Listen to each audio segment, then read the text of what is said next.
Hey everybody, Adam Savage from Tested here at the Royal Society in London alongside Rupert Baker. How are you, sir? Very well, thanks. A few months ago, I did a video about my burgeoning understanding of gauge blocks and comparative measurement, and holy cow, here at the Royal Society, they have effectively the gauge block mothership.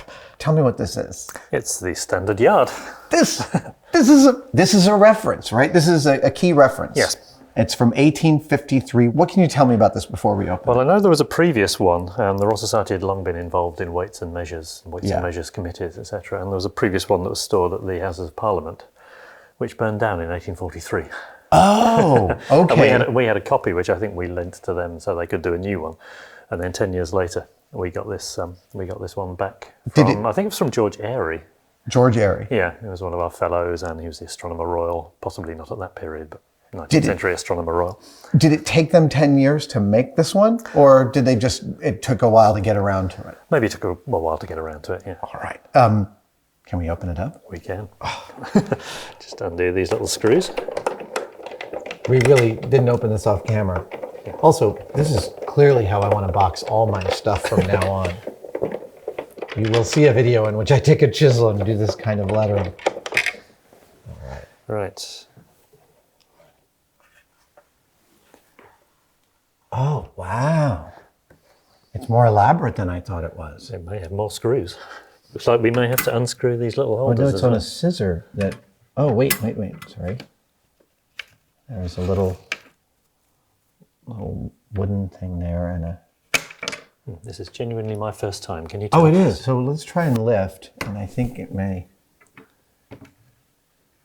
Yeah, the whole thing's going to come out, isn't it? Yeah. I don't know whether it's good practice to just slide standard yards out or whether you do actually have to undo those screws there. Ooh, okay. It moves. Do you know what it's made out of? It looks to be brass. Yes. It's... Oh, here we go. Copper, 16 ounce, tin, 2.5, zinc, 1. Is that bronze? Is that the formula? And it says this, Mr. Bailey's metal, number 3. Oh, it's rolling. So, yeah, it's on little rollers, isn't it? Oh my gosh. Standard yard. Oh. So we don't need to unscrew those, that's a relief.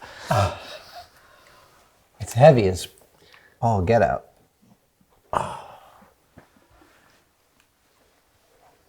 And this, it's all about, is this the length or is this the length? That's the other question I'm wondering about. I'd always assumed it was end to end. I would assume the same thing, but I'm curious about these two. Are there any markings on it? Other than those? No, I think it's the whole length. Cast in 1845. And then it also says standard yard at 62.1 degrees Fahrenheit. FAH, that would be Fahrenheit? Fahrenheit, yes. That's what, about 16 Celsius, centigrade? 50, yeah, 68 is 20. 68 is 20, yeah. 68 is 20. Yeah. So they hadn't yet codified the 20 degrees C standard for measurement, which is what it is now. Yeah, I think we pretty much always use Fahrenheit in those days. I want to look at the underside. No, nothing there. What a fascinating object. No, that's just a mark on it. Oh, also, right, because these all self-center and self-balance, it means it's supported across 8 points in the box the whole time, so it's suspended so it can't ever settle and bend, I guess. Yeah. This is thrilling archaeology. And these aren't the only standards on the table, right? No. As well as yards, we have pounds. We have pounds. So this is from the same date? 1853, yes. Yes, it is, yeah. Talk amongst yourselves, this may take a while. It's a very long screw thread, there we go.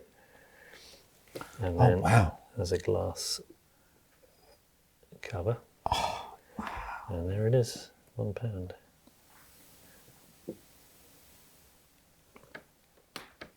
And so that is £1. And it says number 2, PC 1844 It says oneth. There at the bottom. Yeah. I'm not sure what they mean by oneth. And I don't know how this would have been useful to someone in the day. Like, I know that it exists as a standard you have for to have comparison. A standard, but what would they have done with it? Would someone come and check it out? I'm curious about that. Yeah, would other academies or other organisations have come and weighed their pounds against our pound? I love the elaborateness of this container with the glass enclosure for it. That's amazing. And then this is one more even. That's a platinum pound, yes. It is. Oh, wow. Oh, it's a troy pound. A troy pound, yeah. This was, I think, given to us by a Danish scientist called Schumacher, or a German scientist who worked for the Danish observatory, Schumacher. And I have taken this one out before, and I know this screw thread takes a while. Could take about half an hour to undo this one. And it comes with its own fork. It comes with a fork. A platinum troy pound lifting fork. Now, fascinatingly, this one looks like it's taken a fall at some point in its life. It's got a little bit of a... It is a bit dented, isn't it? Or, actually, it seems like there's a mark at the same spot on all four sides. Yeah, so that makes me think that's part of its containerization. So does it still weigh a pound? It might not. Yeah, that's platinum. Yeah. That's a lot of platinum. Yes, it is. What's the going rate for platinum these days? I don't know. It's absolutely gorgeous.